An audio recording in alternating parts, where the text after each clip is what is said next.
Good morning student. Class 9 के social science में के चैप्टर नंबर 10 में और लेक्चर नंबर 3 के माध्यम से आज हम आपको जो है लोकतंत्र के गुणों की चर्चा करेंगे। लोकतंत्र के या तो लोकतंत्र के पक्ष में तर्क के बारे में अध्ययन करेंगे।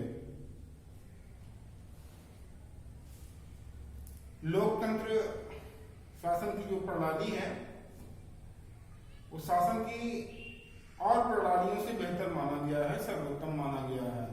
और प्रणालियों से मतलब चाहे वो राजतंत्र हो या तो सैनिक तंत्र हो या लोकतंत्र हो, इन तीनों शासन की प्रणालियों में सबसे बेटर, सबसे सर्वोत्तम लोकतंत्र को ही माना गया है।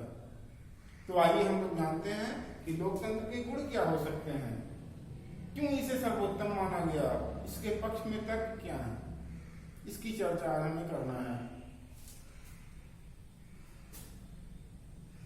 तो हम लोग जो है अभी तक इसकी मीनिंग्स को, अर्थ को जाने, लोकतंत्र की परिभाषा को समझे, इसके पक्ष में और बहुत सारी चर्चाएं हुई।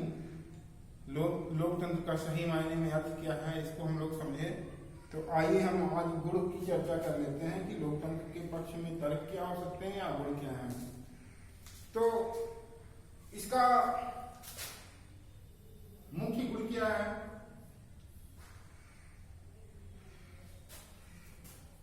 सभी वर्गों का प्रतिनिधित्व, सभी वर्गों का प्रतिनिधित्व।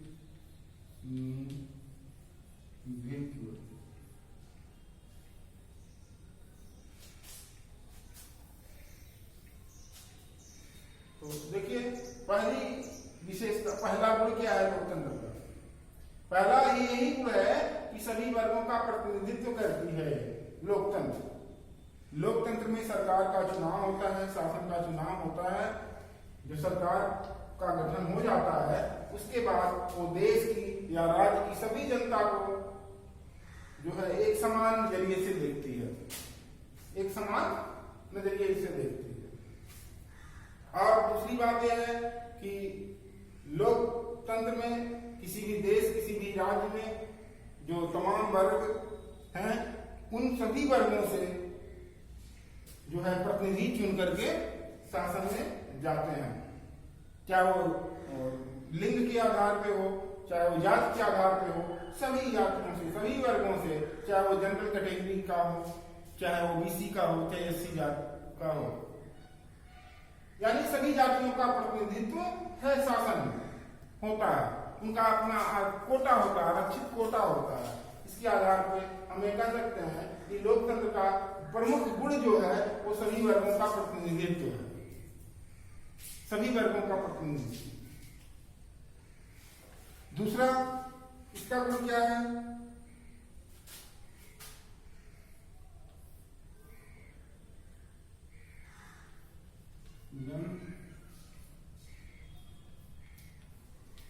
जन कल्याण की भावना।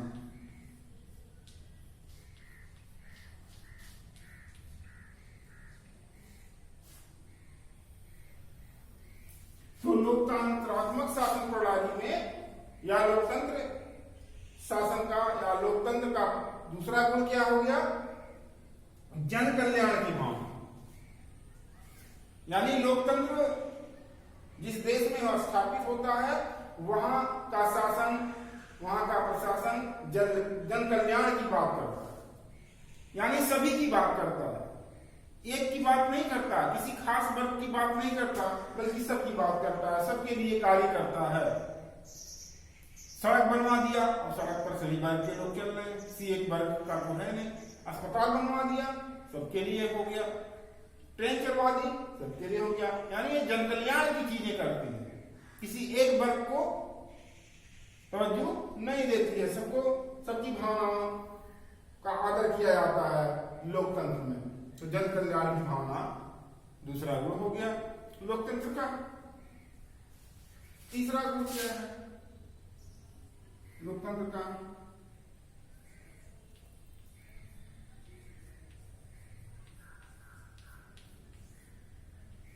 उत्तरदायी शासन व्यवस्था।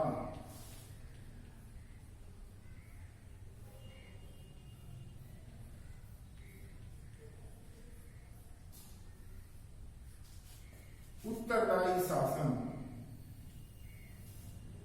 ये लोकतंत्र का तीसरा गुण क्या हो गया? उत्तरदायी शासन। यानी शासक,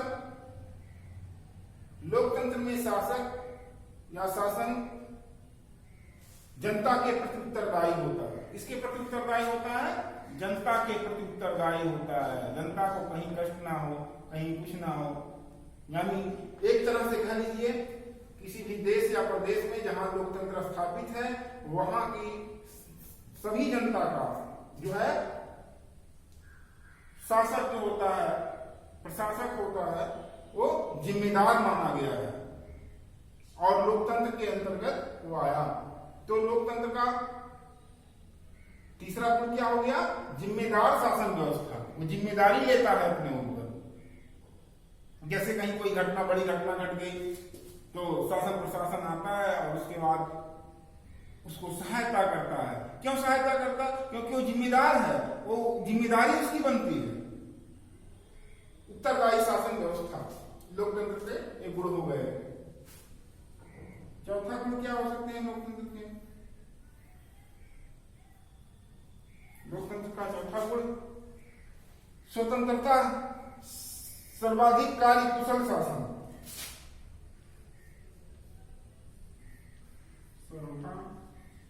सर्वाधिक कुशल शासन।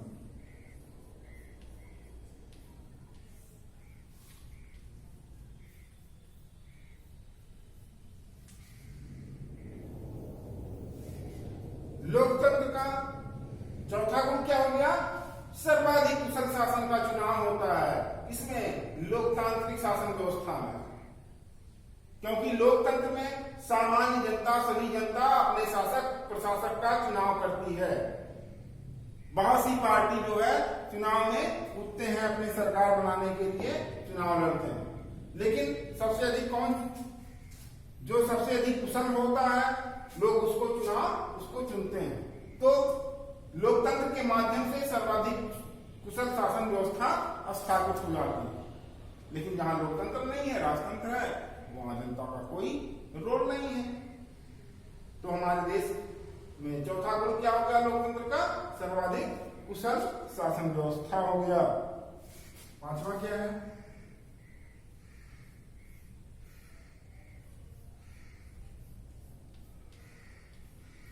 स्वतंत्रता की रक्षा।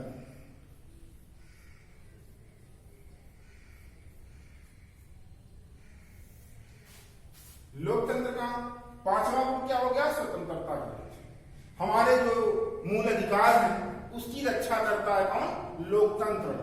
किस तरीके से करता है? संविधान को बना करके, नियम कानून को बना करके हमारे मूल अधिकारों की रक्षा करता है, स्वतंत्रता की रक्षा करता है लोकतंत्र। जैसे हमें बोलने की आजादी है, किसी भी के सामने हमें बोलने की आजादी है, अपनी बात रखने की आजादी है। तो ये आजादी हमसे कोई छीन नहीं सकती, क्योंकि लोकतंत्र मेरा रखवाला है, संविधान मेरा रखवाला है। हमें वोट देने का अधिकार है, तो मेरे वोट देने के अधिकार को कोई छीन नहीं सकता। क्यों? क्योंकि ये लोकतंत्र के गुण हैं। अगर हम अपना वोट नहीं दे सकते हैं तो कहां लोकतंत्र ही रह गया। इसलिए ये लोकतंत्र के प्रमुख गुणों के रूप में स्वतंत्रता की रक्षा लोकतंत्र के गुण हैं। लोकतंत्र के पक्ष में एक तर्क है। और पांचवा जो गुण है वो समानता का पोषक।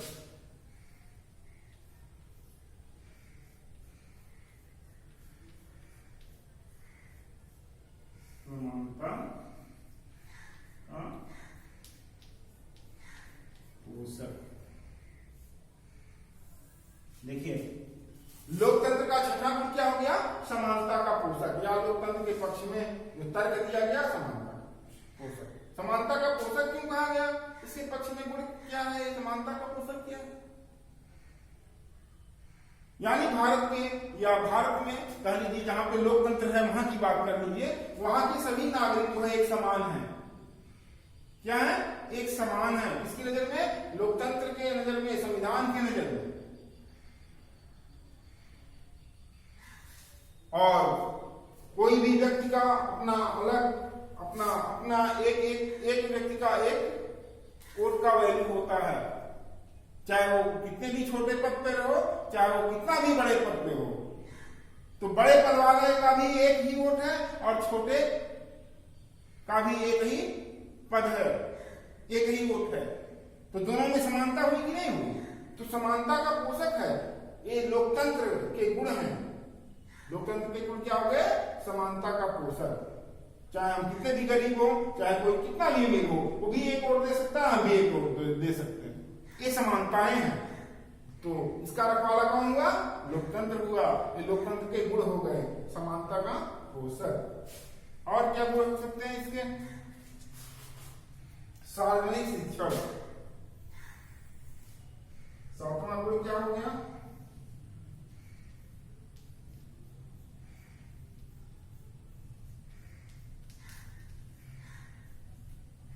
सार्वजनिक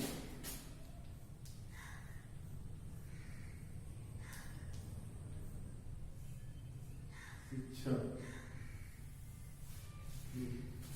लोकतंत्र का सातवां गुण क्या हो गया? सार्वजनिक शिक्षा। यानी लोकतंत्र में, लोकतंत्रात्मक शासन प्रणाली के अंतर्गत सरकार या शासन जो भी शिक्षण की व्यवस्था करता है वो सभी के लिए करता है। सार्वजनिक मतलब सभी का, एक तरह से समझ लीजिए। सार्वजनिक का मतलब सभी का, यानी सभी के लिए शिक्षण व्यवस्था करना, चाहे वो गरीब हो चाहे अमीर हो, सभी के लिए। देखिए प्राइमरी स्कूल खुलते हैं या कोई भी स्कूल खुलता है, वहां ऐसा कुछ नहीं होता है कि तुम गरीब वर्ग के हो, तुम गरीब वर्ग के हो तो तुम्हारा एडमिशन नहीं होगा, होता है सबका। तो सार्वजनिक शिक्षण व्यवस्थाएं की व्यवस्था करता है कौन? लोकतंत्र में, लोकतांत्रिक शासन प्रणाली में। तो लोकतंत्र के गुण क्या हो गए? सार्वजनिक शिक्षण व्यवस्था। आठवां क्या हो गया इसका गुण? आठवां गुण देशभक्ति का स्रोत।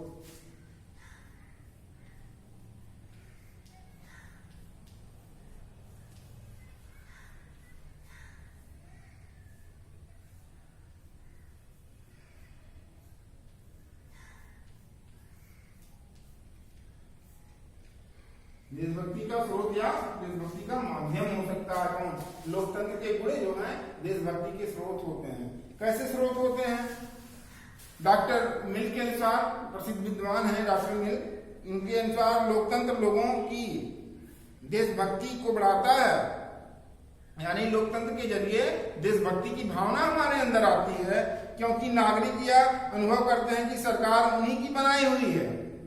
किसकी बनाई हुई है? उन्हीं की बनाई, यानी जनता की बनाई हुई सरकार है। लोकतंत्र में लोग अनुभव करते हैं कि हमारी बनाई हुई सरकार है, हम अपना वोट दिए हैं और अधिकारी उनके ही स्वामी न होकर के सेवक हैं। क्या है? सेवक हैं। जनता के राजनीतिक अधिकार उसमें देशभक्ति की भावना विकसित करते हैं। तो देशभक्ति की भावना का स्रोत हो गया लोकतंत्र के गुण। और बहुत सारे गुण हैं। जनता का नैतिक उत्थान होता है लोकतंत्र में।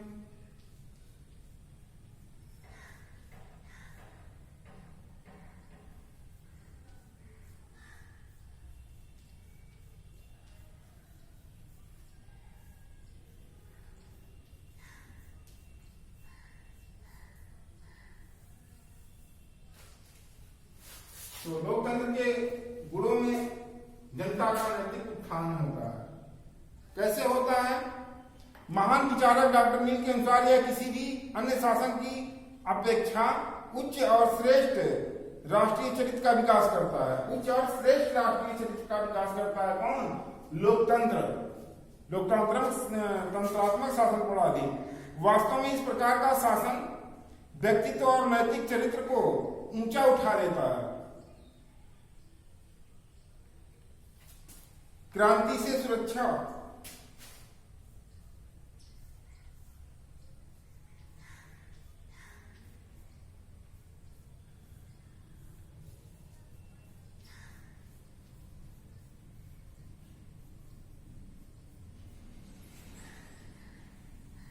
क्रांति से सुरक्षा। लोकतंत्रात्मक शासन प्रणाली के अंतर्गत या लोकतंत्र के गुणों का जो 10वीं विशेषता है, 10वां गुण है, या लोकतंत्र के पक्ष में जो 10वां तर्क है, वो क्रांति से सुरक्षित हम रहते हैं। यानी हमारे ही द्वारा बनाई गई सरकार है तो हम क्रांति क्यों करेंगे? अगर सरकार कोई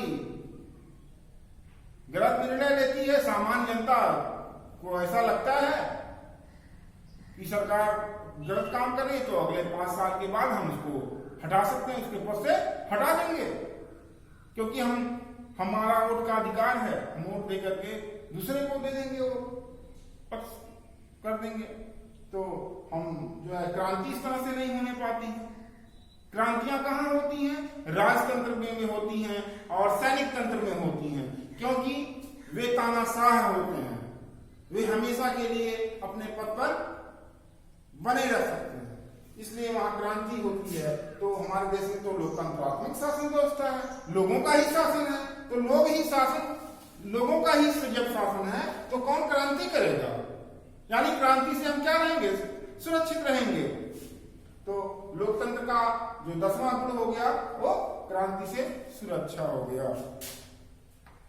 तो इस तरह से इस क्लास में जो है आपको लोकतंत्र के गुण या लोकतंत्र के पक्ष में जो तर्क हैं उसको दिया गया। बहुत ही इंपॉर्टेंट चीज है, इसको आप भली बात समझिए और 2 बार 3 बार भी वीडियो देखिए, पढ़िए, इसको बुक को पढ़िए और फिर जो है इस पर जो है अपना नोट्स भी तैयार करते रहिएगा। आपके क्लास में आपको और चीजें बताई जाएंगी। तो आज की क्लास में बस इतना ही। तो आज के लिए बस इतना ही।